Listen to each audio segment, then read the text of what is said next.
بندی کر لینا تمام علماء کے نزدیک حرام ہے۔ یہ آخری مسئلہ بیان کر کے بیان ختم کرتا ہوں میں۔ حضرت مولانا طارق جمیل صاحب، ہم ان کی خاک کے برابر بھی نہیں ہیں۔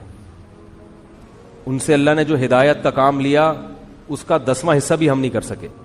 بہت بڑے بزرگ ہیں، لیکن کوئی کتنا بھی بڑا عالم ہو اس سے مسٹیک ہو سکتی ہے۔ حضرت سے یہ غلطی ہوئی ہے کہ انہوں نے ایک بھری محفل میں یہ بتایا کہ گاؤں میں ایک عورت کے 10 بچے تھے، تو میں نے اس عورت کو مشورہ دیا کہ آپریشن کر لو۔ چونکہ یہ ایک نجی مجلس میں بات ہوتی تو پھر تو میری کیا اوقات ان کے سامنے کہ میں ان کو غلطی پر تنبیہ کروں، میری تو کوئی اوقات نہیں ہے۔ لیکن چونکہ ایک بھری محفل میں بات ہوئی ہے اور ان کی ایک بڑی ویلیو ہے، اہمیت ہے، بہت سے لوگ ان کے اس تبصرے سے، بہت سی عورتیں وہ مس گائیڈ ہو سکتی ہیں اور وہ آپریشن کرا سکتی ہیں کہ بچہ آئندہ نہ ہو۔ تو حضرت سے یہ خطا ہوئی ہے اور ہر آدمی سے ہو سکتی ہے خطا۔ ہمیں بات وہ لینی ہے جو اللہ اس کے رسول کی ہے۔ بات آئیے سمجھ میں؟ 10 بچے بھی ہو جائیں، 20 بھی ہو جائیں، عورت آپریشن، حضرت نے جو یہ ان کو مشورہ دیا نا، اس گاؤں کی عورت کو یہ غلط مشورہ دیا۔ غلطی ہوتی ہے، مجھ سے بھی ہوتی ہے، میں بڑی بڑی مسٹیک کرتا ہوں اور ہم سے تو زیادہ ہوتی ہے، ان سے کم ہوتی ہے، لیکن یہ بہت بڑی مسٹیک ہوئی ہے حضرت سے، جو کہ ہر ایک سے ہو سکتی ہے، لیکن یہ غلط ہے، حرام ہے۔ 10 کیا 15 بچے بھی ہو جائیں، آپ حمل روکنے کے لیے آپریشن نہیں کر سکتے، نہ مرد نسبندی کر سکتا ہے۔ اس کی دلیل کیا ہے؟ دلیل اس کی یہ ہے کہ اللہ نے انسان کو اس کے جسم میں کانٹ چھانٹ کی اجازت نہیں دی ہے۔ خودکشی کیوں حرام ہے؟ آپ اپنے آپ کو مار نہیں سکتے۔ آنکھ پھوڑنا جائز ہے اپنی، کیونکہ آنکھ میں دیکھنے کی طاقت ہے، آپ کو یہ اجازت نہیں ہے کہ آپ اپنی آنکھ سے دیکھنے کی طاقت ختم کر دیں۔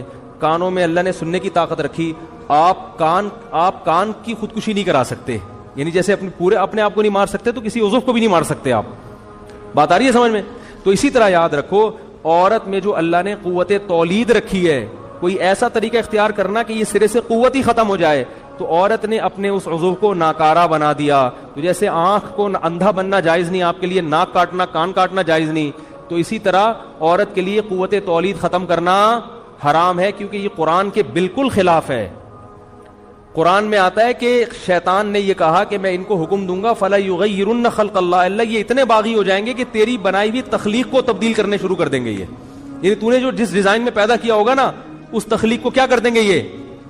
تو عورت میں اللہ نے تولید کی صلاحیت رکھی ہے، عورت وقتی طور پر حمل روکنے کی تدبیر اختیار کر سکتی ہے کسی ضرورت سے، جیسے صحابہ بھی کرتے تھے، لیکن قوت تولید کو کسی قیمت پہ ختم نہیں کر سکتی۔ یہ پھر اللہ کی بنائی ہوئی تخلیق کو کیا ہے، اور یہ سب کے نزدیک حرام۔ دیوبندی بھی علماء بھی حرام کہتے ہیں، بریلوی علماء بھی حرام کہتے ہیں، اہل حدیث بھی اس کو حرام کہتے ہیں، کہیں سے بھی فتویٰ لے لو، عرب علماء بھی حرام کہتے ہیں، عجم بھی حرام کہتے ہیں، جامع ازہر یونیورسٹی والے بھی اس کو حرام کہتے ہیں، جامع الرشید والے بھی حرام کہتے ہیں اس کو، بریلوی حضرات کے جو بڑے بڑے مدارس ہیں وہاں سے فتویٰ لے لو، وہ بھی کہتے ہیں کہ مرد کے لیے نسبندی کرنا یا آپریشن کرانا حرام، عورت کے لیے آپریشن کرانا 20ویں بچے کے بعد بھی حرام ہے۔ کہیں بھی دنیا میں کسی بھی ادارے سے فتویٰ لے لو، سب کیا کہتے ہیں، یہ کیا ہے، حرام ہے۔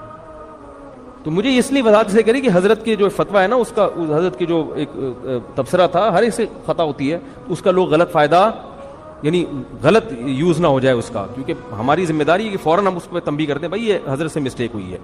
سمجھ میں آ رہی ہے بات کہ نہیں آ رہی ہے؟ آگے ایک اور بات یہ بتا رہا ہوں میں کہ کسی بھی نیت سے جو آپریشن کرنا ہے وہ کیا ہے، سب کے نزدیک کیا ہے، حرام، کیونکہ یہ اللہ کی تخلیق کو بدل ڈالنا۔